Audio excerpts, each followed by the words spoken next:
A top United States counterterrorism official abruptly quits, pointing fingers at a pretty powerful foreign lobby. Yeah, right in the middle of everything. Exactly. And a former U.S. president tells historic NATO allies that, well, their help is essentially useless. Which is just wild timing. It is.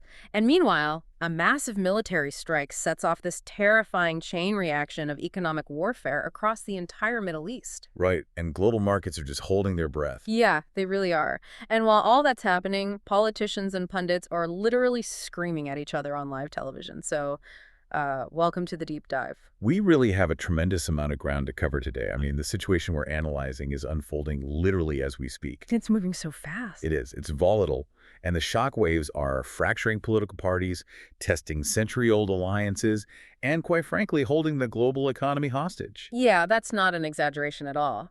And the lens we're using to examine this whole explosion of geopolitics is a highly charged, incredibly raw panel debate.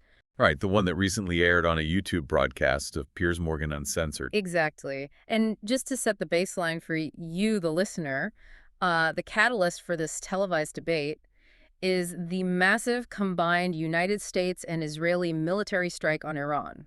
And, of course, the cascading, chaotic chain reaction that immediately followed. Right. But before we get into the tactical assessments and the economic fallout, we really need to address the tone of the source material. Yeah, we have to. Look, we are dealing with a video where prominent voices are openly yelling at each other. Literally screaming. Over some of the most sensitive, explosive political accusations imaginable. I mean, we're talking about severe allegations leveled against political figures, entire nations, and powerful lobbying groups in Washington. Right. And as your guides on this deep dive today, our job isn't to referee who won that shouting match. Definitely not. We are not taking a side. We aren't endorsing any of these politicians, and we certainly aren't endorsing the accusations being flung across that table. No, we're just here to dissect the anatomy of their arguments. Exactly.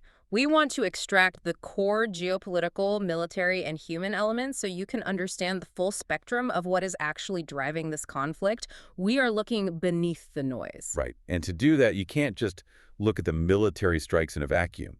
You really have to look at the immediate political fallout that sparked this specific debate in the first place. Because before the bombs even finished dropping, Washington started tearing itself apart from the inside. Yeah, which brings us to a resignation that just sent shockwaves through the defense establishment. A man named Joe Kent. Right, Joe Kent. Now, for those who might not follow the inner workings of political appointments, Joe Kent is not some, coastal elite, progressive, anti-war activist holding up a peace sign. No, not at all. He is a retired Green Beret. A veteran of 11 combat tours across 20 years of service in the U.S. Army. And he's also a Gold Star husband. Yeah, and we should clarify what that actually means because it carries immense gravity in the United States. It really does.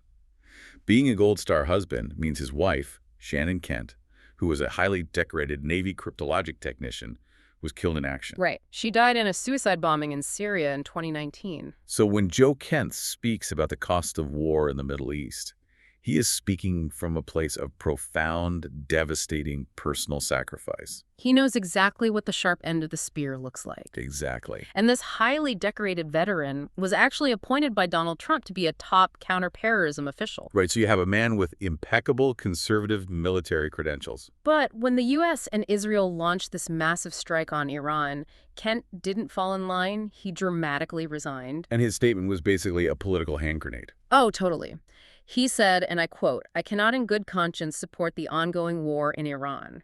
Iran posed no imminent threat to our nation." And then he dropped the real bombshell. Yeah, he said, "It's clear that we started this war due to pressure from Israel and its powerful American lobby." The fallout from that statement was instantaneous. I mean, the conservative media apparatus just went into overdrive. Yeah, you had commentators like Mark Levin suggesting Kent should literally be investigated for espionage just for saying that. Right. And then you had President Trump himself, the man who appointed him, coming out and calling Kent not a smart person and weak on security. Which is just wild. I mean, it's one thing to disagree on policy, but to call a Green Beret with 11 combat tours weak on security, well, that tells me there's something much deeper happening here. Oh, absolutely. This isn't just a disagreement over a single strike. This looks like a full-blown identity crisis within the conservative movement. That is exactly what it is. Yeah. You're watching a tectonic ideological split happen in real time. Right. Historically, in the post-9/11 era, The conservative stance on national security has been driven by what we call the neoconservative playbook. Neocons. Right. A neocon approach generally believes that the United States should actively project military power around the world, promote democracy by force if necessary, support Israel unequivocally, and maintain a highly aggressive, hawkish posture against adversaries like Iran. Okay, so that's the old guard, like the George W. Bush, Dick Cheney era of foreign policy. Precisely. But then you have the populist America First movement, which Trump champions. Right. And that movement contains a massive, inherent contradiction. Oh, how so? Well, on one hand, it preaches a form of isolationism. It tells voters, hey, we need to get out of endless foreign wars. We need to stop nation building. We need to focus on our own borders and our own domestic economy. And demand that our allies pay their fair share. Exactly. But on the other hand, that same movement projects this hyper-aggressive, macho posture of peace through strength. Right. It demands overwhelming, violent retaliation against any perceived slight or threat just to project dominance. So it's basically saying, like, we want to be totally left alone, but we will also punch you in the face if you look at us wrong. Yeah, pretty much. And Joe Kent represents the collision of those two ideals. Oh, that makes sense. He bought into the isolationist, no more endless wars rhetoric. He wanted the troops brought home. And when the administration instead engaged in a massive preemptive strike, he felt the core promise of that movement was betrayed. Exactly. When a combat veteran with his credentials publicly states that a new war is based on foreign lobbying rather than actual American national security interests, it threatens to collapse the entire political narrative. It forces a really uncomfortable public debate about who's actually driving the steering wheel of American foreign policy. Right. The visceral backlash against Kent wasn't just about his opinion. It was an immunological response. Yeah, an immunological response. Yeah, they were trying to expel a heretic from the political ranks before his anti-war message could infect the broader populist base. That's a great way to put it. And while they're trying to manage that internal rebellion, the administration is also picking fights with its allies. Yeah, they did stop there. In the exact same breath that Trump was condemning Kent, he pivoted to threatening to leave NATO altogether. Because of the Strait of Hormuz. Right. His reasoning was that NATO failed to help police the Strait of Hormuz during this crisis. But then, almost comically, he contradicted himself in the next sentence. Saying what? He said NATO made a foolish mistake by not helping, but it was actually a great test because the U.S. doesn't need them anyway. It's just a dizzying sequence of diplomatic messaging. It's like firing your lead security guard the exact moment your house alarm goes off, and then yelling at your neighbors for not running over to help. While simultaneously shouting out the window that you never needed their help to begin with. Exactly. It's chaotic. If the political strategy is this fractured, how on earth is the military supposed to execute a coherent mission? Well, that disconnect between Washington's political chaos and the reality on the ground and in the water is where the debate brought in retired U.S. Army General Ben Hodges. Right. They needed someone to assess the situation purely from a tactical military perspective. And Hodges was very straightforward about the initial kinetic action. He tipped his hat to the U.S. Navy, the U.S. Air Force, the Israeli Air Force, and the intelligence professionals who planned it. Right. He said there is absolutely no denying the enormous, devastating damage done to Iran's military capabilities. Yeah, if you are just looking at a traditional scorecard of targets destroyed and munitions dropped, it was an overwhelming success. However, Hodges immediately followed that praise with a massive warning. Right. The parallel wars. Yeah, he said, we are fundamentally misunderstanding the conflict because we are not fighting one war right now. We are watching two parallel wars happen simultaneously. Okay, let's break that down. Iran knows they cannot match Western firepower. Right. They can't put their aging fighter jets in the sky against American F-35 stealth fighters and expect anything other than total annihilation. So they aren't even trying to play that game. Yeah. Instead, they're looking for the weak points in the global system. Like the Strait of Hormuz. Exactly. They are throttling the Strait of Hormuz and launching counterstrikes against neighboring Gulf states. This is what we call horizontal escalation. Okay, I want to see if I'm tracking this right. So if vertical escalation is just two guys pulling out bigger and bigger guns in a fistfight, horizontal escalation is realizing you can't win the gunfight, so you sneak off and set your opponent's house on fire instead. That is a perfect analogy. In traditional vertical escalation, you climb the ladder of force in the same domain. Right, like you send a battalion, I send a brigade. Exactly. You drop a conventional bomb, I drop a bunker buster. But horizontal escalation means deliberately changing the domain of the conflict. So taking it outside the traditional battlefield? Right. You take a fight to a completely different geographic theater, or you move it from military kinetic warfare into economics, or even cyber warfare. You move the fight to an arena where you have a comparative advantage. Or where your enemy is disproportionately vulnerable. And the ultimate vulnerability for the West is the global economy, specifically the Strait of Hormuz. Yeah, the world's bottleneck. We hear this name on the news constantly, but let's actually visualize it for a second. It's a waterway that is only about 100 miles long and, at its narrowest point, just 21 miles wide. Which is incredibly narrow for international shipping. Right. But it is the carotid artery of the world. Something like 20% of all global oil consumption passes through that tiny choke point. And this is where the asymmetry of the warfare becomes terrifying. Iran does not need a $15 billion aircraft carrier strike group to close that strait. Because they have geography on their side. Exactly. Their coastline runs along the entire northern edge of the waterway. And during the debate, it was pointed out that Iran can paralyze this artery using incredibly cheap, low-tech methods. Right. They use divers, naval sea mines, and swarms of small, heavily armed speedboats. It's like throwing a handful of nails onto a massive 12-lane superhighway. That's exactly what it is. It doesn't matter if the trucks driving on that highway are massive, armored behemoths worth millions of dollars. If there are invisible nails on the road, the fear alone shuts down the entire interstate. Precisely. You don't actually have to sink every oil tanker. You just have to make it too risky to sail. Right. The mechanism here isn't just military, it's financial.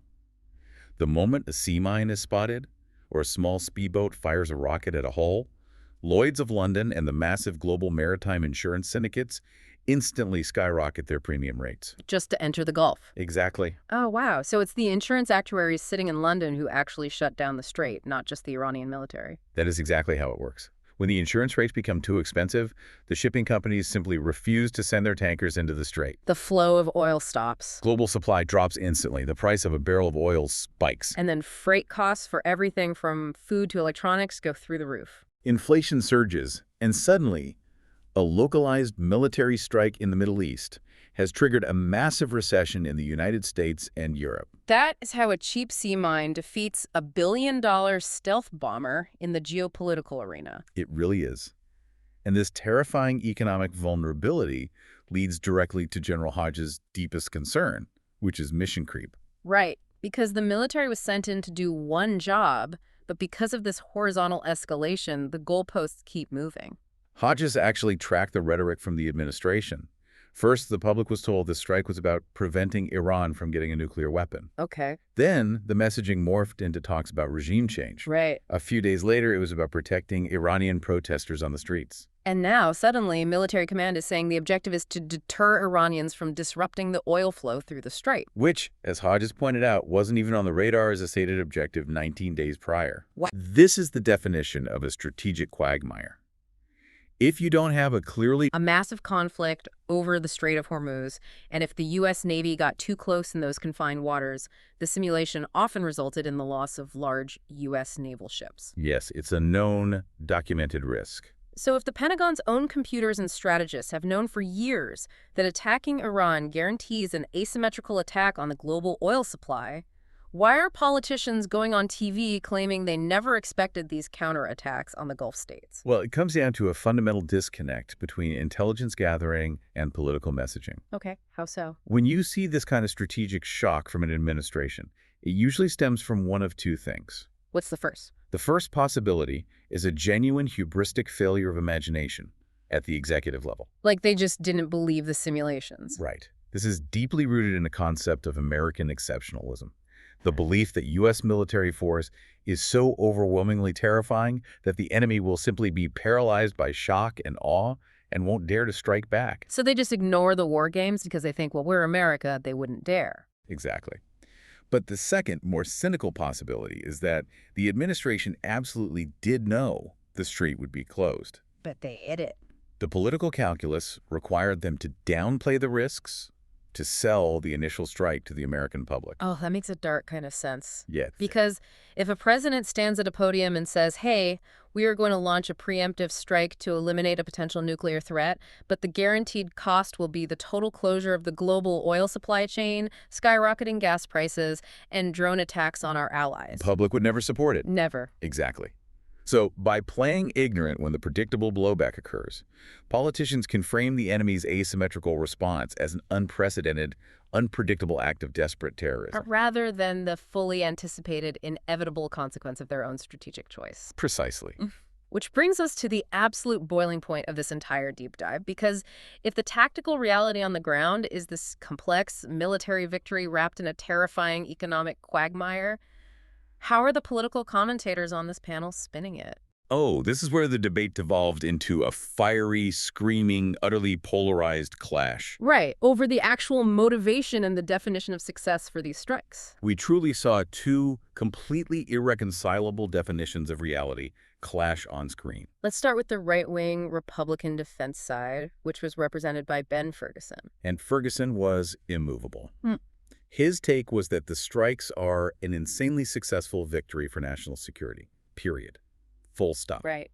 His metric for success is purely tactical, localized, and immediate. He argued that the primary objective was to neutralize a nuclear threat and kneecap a regime widely recognized as the #1 state sponsor of terrorism. Right, a regime that has explicitly and repeatedly threatened the existence of both the United States and Israel. So from Ferguson's vantage point, looking at a ledger where top Iranian military leadership is eliminated and heavy hardware is destroyed, the mission is an unmitigated victory. Yes. And he also aggressively pushed back on the idea that Trump was caught off guard by the Strait of Hormuz closure. Right. He pointed out that Trump has been giving speeches talking about the specific threat to the Strait of Hormuz dating all the way back to 2016. So in Ferguson's view, the administration isn't surprised at all. This is just a calculated, anticipated phase of an ongoing operation. He completely dismisses the idea of a quagmire. Totally dismisses it. But then you have the complete inverse reality presented by the progressive anti-war stance. Represented on the panel by Cenk Uygur. And Cenk came in incredibly hot. He really did. He claimed the war makes absolutely no strategic sense. Right. He argued that it will double the economic disaster by driving global gas prices through the roof. And he specifically pointed out that Israel reportedly bombed Iranian gas fields against the advice of the United States. Which guarantees that Iran will counter by attacking the oil fields of neighboring Gulf countries. Again, horizontal escalation. Iran striking Saudi or Emirati oil infrastructure because their own was hit. Exactly. But Cenk didn't just attack the military strategy. He went after the core premise of the entire war. Right, the intelligence. He completely rejected the claim that Iran was weeks away from possessing a nuclear weapon. He called it an assembly line of lies deliberately manufactured to scare the public. He directly compared it to the faulty weapons of mass destruction narrative that dragged the U.S. into the Iraq War in 2003. And then Uygur introduced the most explosive, controversial element of the entire debate. Yeah.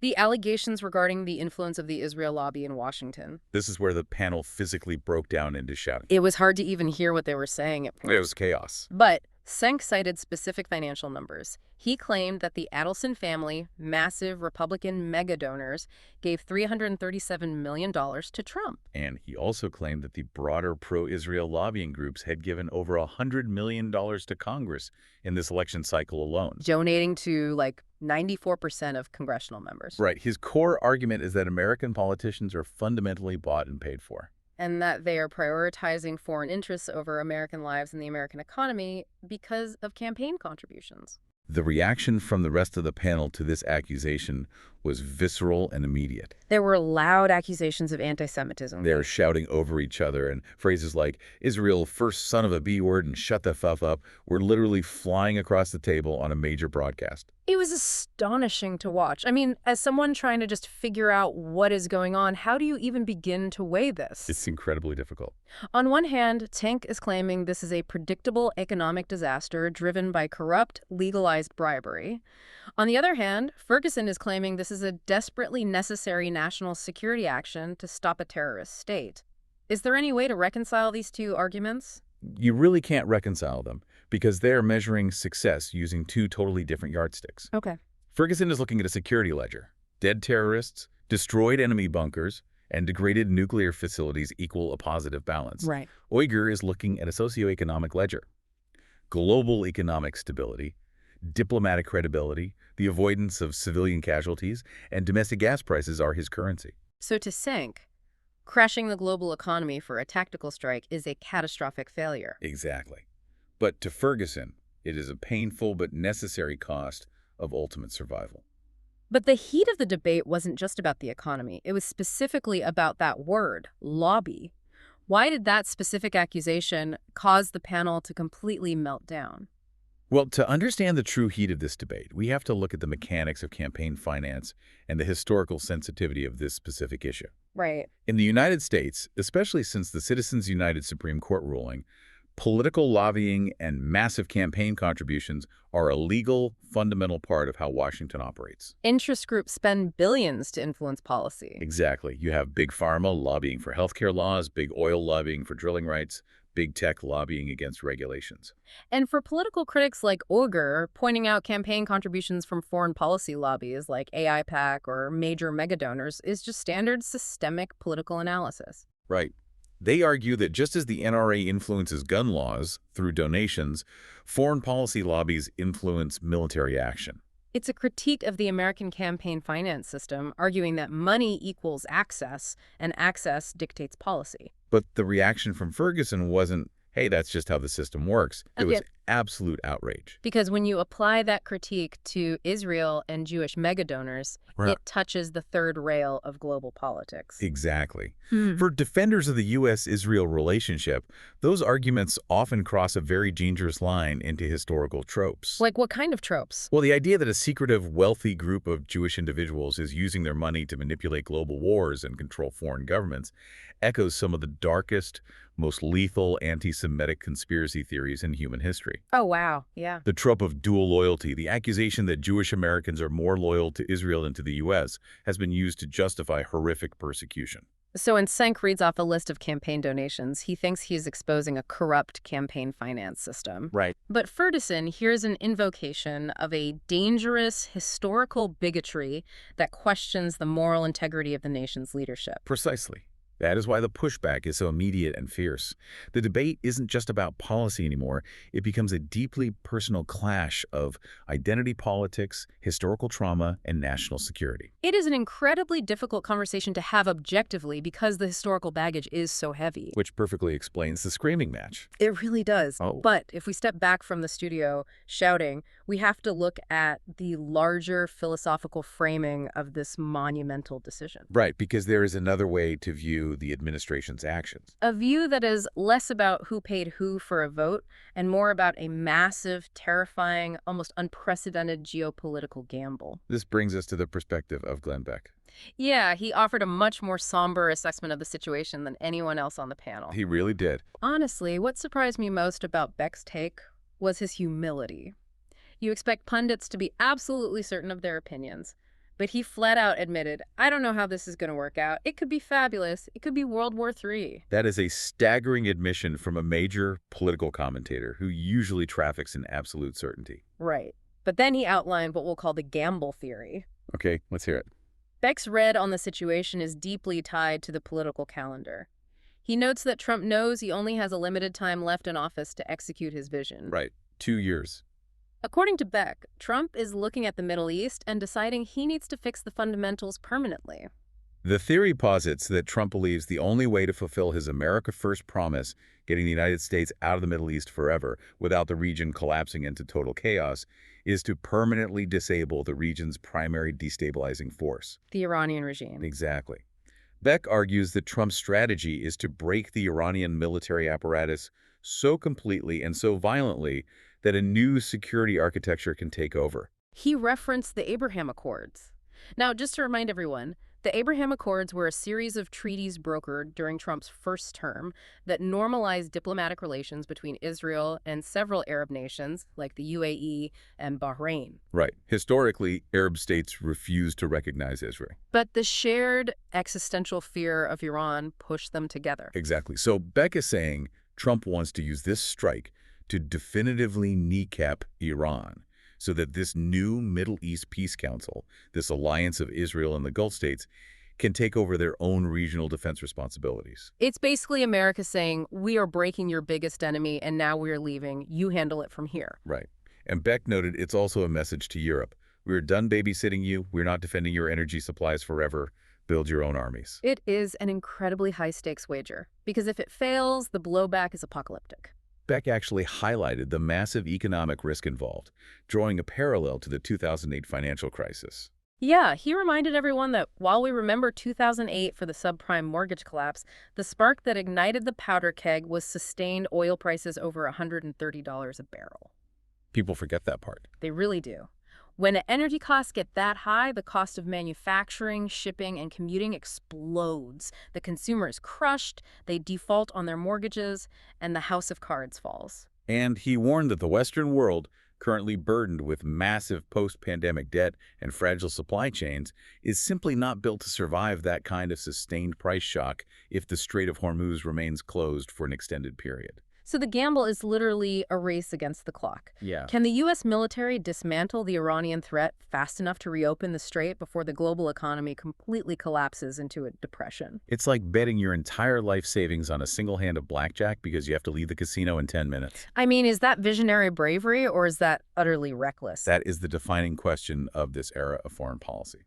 And to justify this massive gamble, Beck introduced one of the most surreal moments of the broadcast. Oh, the AI. He actually played a clip on his show of an AI-generated George Washington. Yes, a proprietary artificial intelligence that had been trained on the writings, letters, and speeches of the Founding Fathers. And the AI George Washington, analyzing the current crisis, stated, "To prepare for war is one of the most effective means of preserving peace. Some risks had to be met with resolve, not appeasement." I mean, we really have to pause and appreciate the absolute absurdity of the timeline we live in. We are using an artificial intelligence simulation of an 18th century, famously isolationist founding father to justify a 21st century preemptive stealth bomber war in the Middle East. It's a lot to process. It really is. It is structurally bizarre, certainly. But philosophically, the AI was articulating a very old, deeply entrenched doctrine in international relations, peace through strength. Right. It is the fundamental belief that rogue actors and authoritarian regimes do not respect treaties, they do not respect international law, and they do not respect diplomatic nuance. They only understand overwhelming, undeniable, punitive force. And Ben Ferguson backed up this philosophy with a historical timeline that was actually pretty compelling. He read quotes from almost every U.S. president since the 1979 Iranian Revolution. Jimmy Carter, Ronald Reagan, George H.W. Bush, Bill Clinton, George W. Bush, Barack Obama, Joe Biden. Every single one of them. Regardless of political party, made tough public statements declaring that Iran poses an extraordinary threat to national security and that the United States will use military force to prevent them from acquiring a nuclear weapon. But, as Beck and Ferguson argued, every single one of those presidents ultimately kicked the can down the road. They talked a big game, they issued sanctions, they launched limited proportional strikes, but they always balked at the potential nightmare of an actual full-scale conflict to destroy the regime. And that is why this moment is so pivotal. Taking the ultimate risk now fundamentally alters that 40-year historical pattern. It forces the issue. It's the geopolitical equivalent of ripping a massive Band-Aid off. The argument from the peace through strength camp is that appeasement and delayed action only allow the adversary to grow stronger, build deeper underground bunkers, and get closer to a nuclear breakout. But the counter-argument, as we've seen from Hodges and Uger, is that ripping the Band-Aid off might cause the patient, in this case, the global economy, to bleed to death from the ensuing shock. Exactly. And if this action is truly a necessary, historically mandated stand for the survival of the Western democratic order, it begs a massive, glaring question. Where are America's oldest, closest allies? Which leads us directly into the transatlantic rift. If the U.S. is defending the free world, why is the free world refusing to help? The UK's glaring reluctance to participate in this operation was a deeply revealing part of the panel debate. It really exposed fractures in the alliance that have been widening for years. We learned about the intense diplomatic friction happening behind closed doors between Washington and London. Initially, the United Kingdom outright refused to allow the United States to use British military bases, like the vital RAF Akrotiri base in Cyprus, for the offensive strikes on Iran. Right, they only changed their stance and granted permission 36 hours later. And crucially, they only did so because Iranian counterstrikes began affecting areas in the Gulf that housed British citizens. So they didn't join the offensive, they just reacted to a localized defensive necessity. Richard Dalton, the former UK ambassador to Iran, vigorously defended this hesitation. Right, his argument was rooted in the classical European approach to diplomacy. He stated that the UK's policy is to only go to war with a sound legal base and a proper defined plan. And in his view, the United States had neither. Dalton also placed the blame for the current crisis squarely on the shoulders of the previous Trump administration, arguing that Trump sabotaged the 2015 nuclear deal, the JCPOA. Dalton claimed that Iran was strictly observing the limits of that deal before the U.S. unilaterally withdrew. Okay, let's unpack that legal argument. When Dalton says there was no sound legal base, he's talking about international law and verification, right? Yes. Dalton's perspective relies heavily on the International Atomic Energy Agency, the IAEA. They are the international nuclear watchdogs. Right. Under the 2015 deal, the IAEA had inspectors on the ground, cameras in the facilities, and they were physically monitoring the centrifuges to ensure Iran wasn't enriching uranium to weapons-grade levels. Dalton's argument is that the system of international treaties and coalition building was working, and unilateral American aggression destroyed it. But Piers Morgan and Ben Ferguson had a brutally different take on the UK's hesitation. They completely bypassed the debate about international law and focused entirely on raw, hard military capability. Morgan delivered a harsh, almost humiliating critique of his own country's military forces. Yeah, he called the UK armed forces pathetic. He said the entire British army has been reduced to a size that could fit inside a football stadium. He was particularly scathing about the Royal Navy. Now remember, we just discussed how crucial the Strait of Hormuz is and how sea mines are the primary asymmetric threat. Right. Morgan pointed out that the UK naval capacity to deal with this is shockingly degraded. He noted they only have 7 mine-hunting vessels in total. 7. That's it. And 3 of them are currently unoperational, and 3 are required to stay in British waters for home defense. That leaves a virtually negligible force available to deploy to the Gulf to protect global shipping. How does that even happen? How does a nation that used to boast that Britannia rules the waves end up with practically no functional minesweepers during a global naval crisis? Well, it's the result of decades of the peace dividend following the end of the Cold War. The peace dividend. Yeah. European nations, including the UK, fundamentally shifted their budgets. They believed that massive conventional state-on-state naval wars were a relic of the past. So they slashed defense budgets. Right. Diverted funds to domestic health care and social programs, and what military budget remained was focused on highly specialized counterterrorism, cyber warfare, and special operations forces. Not maintaining massive fleets of conventional ships. Exactly. Morgan compared this current state unfavorably to 1982, when Margaret Thatcher was able to mobilize a massive, formidable naval task force to sail halfway across the world to fight the Falklands War. And Ferguson basically agreed with Morgan's assessment of British weakness. He really did. Ferguson argued that the U.S. administration already views the U.K. as vulnerable, compromised by its own internal domestic issues with extremism, and militarily hollowed out. In Ferguson's eyes, the UK's help would be symbolically nice for a press conference, but practically and tactically irrelevant on the battlefield. This exchange is vital to understand because it reveals the depth of the traditional post-WWII Western alliance structure. It really does. Yeah, think about this from the perspective of an American taxpayer watching this unfold. You've been told your whole life about the special relationship with the UK. Right, the unbreakable bond of NATO. And the unified Western Front. But when the geopolitical alarm bells ring and the bombs start falling, your closest historical allies look at their ledgers, look at their diminished militaries, and say, no thanks, we're sitting this one out. Does that change how you view the necessity or the legitimacy of the war? It forces a profound reckoning. The post-WWII global order was built on the concept of collective security. The idea was that an attack on one is an attack on all, and a threat to global stability is managed by a unified coalition of democracies. What we are witnessing right now is the rise of stark unilateralism. The United States acts alone, relying entirely on its massive, disproportionate military strength to shape the world, while Europe retreats into legalistic caution and, frankly, military atrophy. The alliance isn't just fractured politically over who likes who, it is fundamentally imbalanced militarily. The U.S. has the only hammer big enough to swing, so they are deciding when to swing it, regardless of what London or Paris thinks. And while the politicians in Washington and London debate legal frameworks, historical treaties, and naval ship counts in air-conditioned studios, we have to transition to the most sobering, vital part of this deep dive.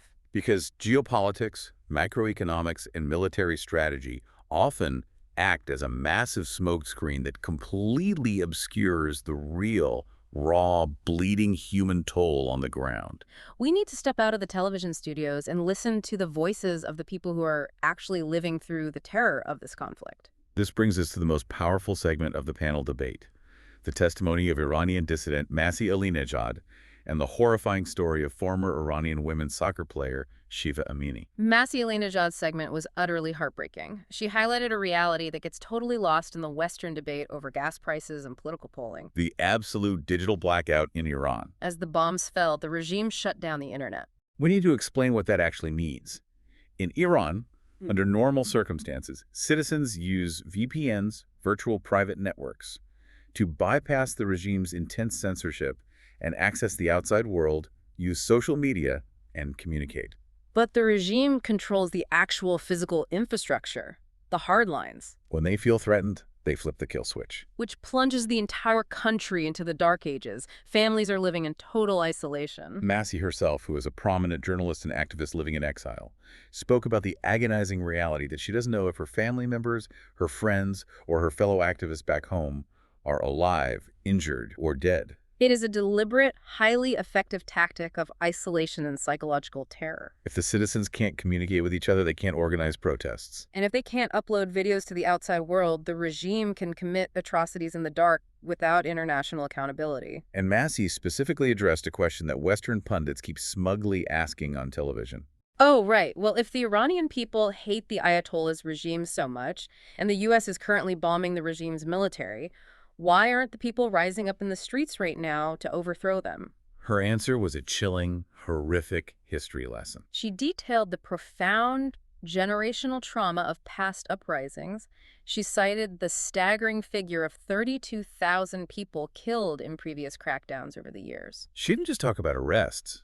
She talked about the regime literally storming hospitals to finish off wounded protesters in their beds, and the atrocities committed against the doctors and nurses who dared to treat them. She made it crystal clear. The streets of Tehran aren't empty because the people support the regime. The streets are empty because bombs are falling from the sky, and they know the regime's security forces will slaughter them on the ground. It is about basic human survival in a crossfire. She also expressed a profound, righteous anger at the way Western media and diplomats sometimes sanitize the regime's leadership in the name of political nuance. Yes, this was a pivotal moment. She specifically called out Western liberals and diplomats who were referring to recently assassinated Iranian officials like Ali Larijani as pragmatic. Larijani was a major political figure, a former Speaker of the Parliament, who often interfaced with the West during nuclear negotiations. Because he wore a suit and negotiated treaties, Western media often painted him as a moderate or a pragmatist. But Masih reminded the audience of his actual domestic record. She reminded them that this pragmatic leader was a ruthless killer. He was a key architect of the regime's security apparatus. He ordered violent crackdowns, and he commanded the imprisonment and torture of millions of Iranians who dared to speak out. Masih's point was devastating. Calling a mass murderer pragmatic just because he is willing to sit at a table and negotiate with Western diplomats is a sickening insult to the people he tortured and killed back home. And then the abstract concepts of survival, regime cruelty, and the reach of authoritarian power were made intensely, painfully personal through the story of Shiva Amini and the Iranian women's soccer team. Shiva's personal story is harrowing enough. She was a national soccer player for Iran. But she had to flee to Switzerland and seek asylum simply because a photograph surfaced of her playing soccer with men, in shorts, without wearing a state-mandated hijab. For that crime, she lost her home, her career, her family, everything. She couldn't even safely return to Iran to attend her own father's funeral. But what she revealed about what is happening right now with the current national team is even more sinister. You're referring to the situation with the team currently in Australia. Right. Several Iranian players were in Australia for a tournament. As the conflict escalated back home, they initially sought humanitarian visas to stay in Australia, essentially defecting. They had previously protested the regime by bravely refusing to sing the national anthem before their matches. But now, according to the panel, almost all of them are withdrawing their asylum claims and returning to Iran. Why? Because the regime employs a strategy of mafia-style coercion. They literally hold the athletes' families hostage back in Iran. What is fascinating and deeply, uniquely tragic here is the mechanics of what intelligence communities call transnational repression. Explain the mechanics of that, because it's a terrifying concept that subverts everything we think we know about escaping a dictatorship. Transnational repression is when an authoritarian state reaches across its own sovereign borders to intimidate, silence, or coerce its citizens who are living in exile or abroad in free countries. It proves that the regime's power to control its people isn't just about military hardware or secret police on the streets of Tehran. Right. It's about weaponizing psychological warfare and human attachment. If a young athlete defects in Sydney, Australia, the regime doesn't need to send a team of assassins around the world to get her. They just arrest her mother in Tehran. They threaten to terminate her father's pension. They freeze her siblings' bank accounts. And it forces these young women into a completely impossible, soul-crushing choice. As Shiva explained, they have to weigh their own personal freedom and safety in a Western democracy against the immediate physical safety of their parents in a regime dungeon. And the final, sickening twist of the knife is that once they break down and return, the punishment isn't just jail. They are forced to go on Iranian state television and read scripted, coerced confessions, praising the very regime that blackmailed them into coming home and denouncing the protests they once supported. It perfectly illustrates the totalizing nature of authoritarian control. It's a stark reminder that while Western military analysts debate F-35 stealth missile trajectories and naval deployment logistics, the regime's most brutally effective weapon is the hostage-taking of its own citizens' love for their families. It really puts the cable news screaming matches into perspective, doesn't it? It does.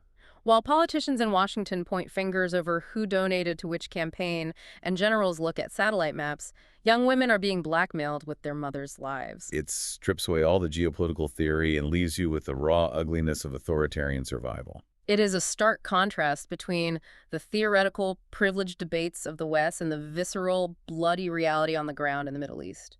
Okay, we have covered an immense amount of ground today. We've navigated a labyrinth of military strategy, economic panic, and human tragedy. Let's try to pull all these threads together to see the whole tapestry. We started by unpacking the internal political rebellions in Washington, highly decorated veterans breaking ranks, revealing a conservative movement tearing itself apart over the America First isolationist ideal versus the traditional neoconservative, hawkish reality. We then looked at the devastating reality of asymmetric economic warfare happening right now in the Strait of Hormuz, where the threat of cheap sea mines and small speedboats is enough to paralyze global trade, spike shipping insurance, and threaten a global recession. We dissected the extreme vitriolic polarization in the media, contrasting those who measure success by the tactical elimination of enemy targets against those who measure failure by the resulting economic fallout and alleged corrupt lobbying influence. We looked at the massive, historic gamble to rip the Band-Aid off the Middle East, even using an AI George Washington to justify it. We examined the severe hesitation of historic allies like the UK, revealing a decaying European military capability and the fracturing of the post-WWII collective security alliance, leaving the U.S. to act unilaterally. And finally, we grounded all of this geopolitical maneuvering in the heartbreaking reality for Iranian citizens suffering under total digital blackouts, trapped between Western bombs and regime crackdowns, and athletes subjected to the psychological torture of transnational hostage tactics. It is a remarkably complex, tightly wound web of cause and effect. Pulling one thread in Washington unravels a life in Tehran and drops a mine in a waterway that bankrupts a business in London. So why should you care? Why does an explosive debate on a YouTube panel matter to your daily life? Because this isn't just a distant, abstract conflict happening on a map in a region you might never visit. What we are witnessing right now is a fundamental restructuring of global power dynamics and the rules of engagement. How this specific crisis plays out over the next few weeks could determine the price you pay to fill up your car with gas, the cost of the groceries on your table, the stability of your retirement accounts, and the moral weight of your country's actions on the world stage for the next 50 years. History isn't just being studied right now, it is being violently written, and the ink is incredibly expensive for everyone involved. Which brings us to a final thought for you to mull over. Something to chew on that builds on everything we've discussed today. We've talked a lot about multi-billion-dollar stealth bombers, precision munitions, and massive aircraft carrier strike groups, the absolute pinnacle of traditional military might. But we've also talked about cheap, rusty sea mines, fiberglass speedboats, internet kill switches, and regimes that hold innocent families hostage to control defectors. The asymmetric toolkit of the 21st century? Right. So here's the question you have to ask yourself. If asymmetric warfare like dropping a few mines to block a 100-mile global trade route, or launching untraceable cyber attacks against infrastructure, or utilizing transnational repression against athletes, if that becomes the standard, highly effective defense against overwhelming traditional military firepower. Wait, how does a traditional superpower ever actually declare a definitive victory in the modern world? It represents a total paradigm shift in how we understand conflict. The old metrics of victory simply do not apply. They really don't. We started this deep dive talking about how we expect geopolitics to be like a clean X-ray, a broken bone. You look at it and there's a clear winner, a clear loser, and a clear path to healing. But when the enemy stops fighting your tanks on the battlefield and starts fighting in the shipping insurance lanes, in the global supply chain, and in the psychological terror of a hostage's family, that X-ray machine is broken. The diagnostic landscape isn't just murky. The very laws of physics that govern it have been completely rewritten.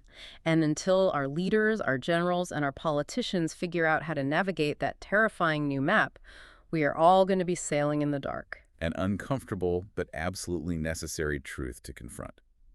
Thanks for joining us on this deep dive. Keep questioning the map, keep looking beneath the surface of the headlines, and we'll see you next time.